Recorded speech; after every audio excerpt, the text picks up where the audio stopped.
Hey, what's up guys? It's Marbletron here, back at it again with another video review.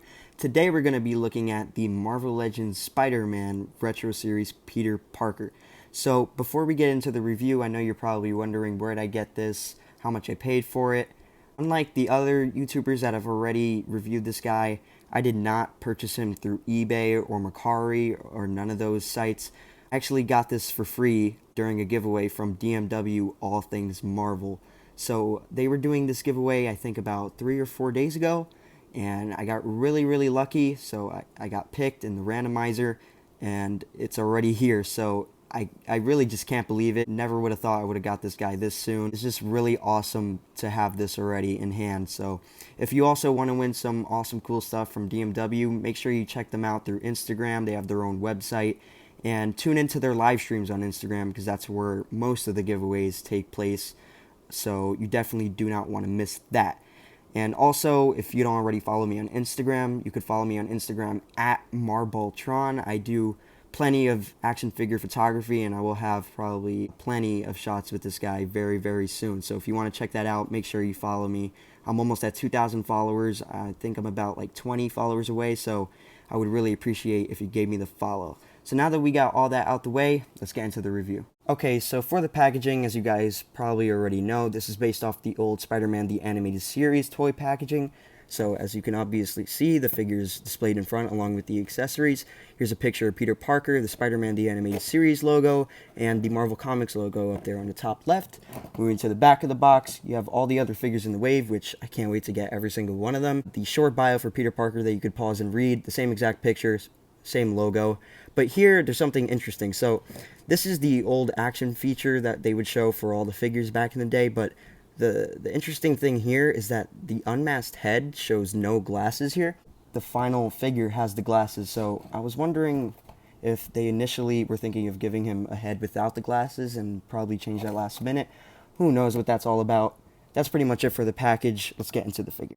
So here is the Peter Parker figure out of the packaging, and I gotta say, this guy is pretty plain, which he's supposed to be. He's Peter Parker in his street clothes, but even though he's really basic, I think that it gets the job done. This is definitely a Peter Parker figure, and I think Hasbro did a pretty good job at capturing Peter Parker in 6-inch form.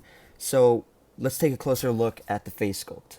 Okay, so here is a close-up at the face sculpt for the Peter Parker figure, and I gotta say, I'm not really the biggest fan of this look with the glasses. I really think they could have easily executed this a lot better, like they've done with other figures that have transparent glasses in the past. I kind of get what they were going for, but even in the comics, it mostly doesn't even look like this at all. So I don't know why they would do something like this, but I gotta say, over time, it's bothering me less and less. When I first saw it, I was really aggravated about it when they first did pictures. In person, it does look a bit better. I think we would have just been better off without them. As you saw before, the glasses do flip up, and there are his eyes, revealed right under there. I'm not exactly sure if this is a brand new head sculpt. I do have one other Peter Parker comic head sculpt that I will compare it to in a second.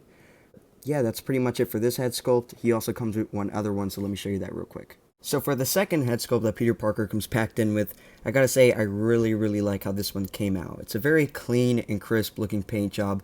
As you can see here where both the faces merge, there's barely any fuzziness or bleeding whatsoever, which I'm very impressed with for a figure that's going to retail at about $20. So for the Peter Parker side of the face, I like the facial expression they used. It makes sense for the effect that they're going for. Everything looks clean. Same goes for the Spider-Man side. The web lines look nice and straight. Yeah, they missed a little bit of black there for the lens, but that doesn't really bother me all too much. So overall, I really like this one. No, they did not include that extra exaggerated effect, but I think I got a batch of like 15 of these for $2 or $3, so I'm not that mad about it. This one's great. Now for the last accessory he comes included with, which is his camera. It's a pretty basic camera all throughout here, as you can see. It's done in an all black plastic with a tiny little bit of silver paint at the top, and he does hold it pretty well, as you saw earlier in the review. But I did want to compare it to the Marvel Select or Diamond Select, whatever you want to call it, Spectacular Spider-Man camera, which I do think looks a bit better by itself, but unfortunately it's really hard to get him to equip this camera in his hands, while this one, it's made to go in these hands. So if I'm gonna have to display him with a camera, it would be this one, but I do like this one better aesthetically. So for the overall look of the figure, it is basically the Stan Lee figure that we just got, except for a few minor differences such as the shoes, the hands, and obviously the head. I'm not mad that they reuse his body. I think it works just as well for both characters. But if you don't have the Stan Lee figure, here's just the side profile of the body, the back, and the other side. So yeah, that's pretty much it for the look. Let's get into the articulation. For the articulation of this figure, it's basically the same setup as the Stan Lee figure, besides a few minor differences with the wrists. But starting up at the head, his head moves up that far because it's on a disc hinge, and also moves down pretty far. He has some nice 360 motion and tilt, which allows for some good expressive movements and attitude. His shoulders move up that much. They do a full 360. He has a bicep swivel, double jointed elbows. This wrist moves in and out this way and swivels, but the difference with this wrist is that it sort of has what people call the roll the dice motion, which goes this way, which kind of helps for holding the camera. But for the torso, he crunches forward that much, he crunches back that much, he has a waist swivel, his legs kick up pretty far, and he also has double jointed knees that move that far. And for the ankles, if you want to move them back, you got to make sure you put them over the cuff, as you see here. They do move a little bit forward, but not that much, and he also has some nice pivot. So that's pretty much it for the articulation. Now for some comparisons, here he is next to a few other unmasked Spider-Man. Starting from the left, there is the Mayfag Spider-Man, then the Black Suit Spider-Man, then Scarlet Spider, then the Marvel Select Spectacular Spider-Man.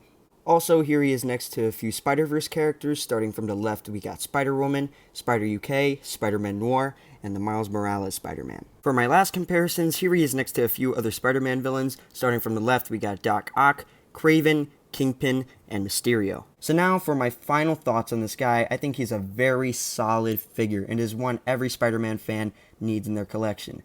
Yeah, the glasses are a little bit goofy, and it doesn't have the most sophisticated sculpt or anything, but it gets the job done, and it captures the essence of Peter Parker. And if I was to give this a rating, I think I would give it about an 8.5 out of 10.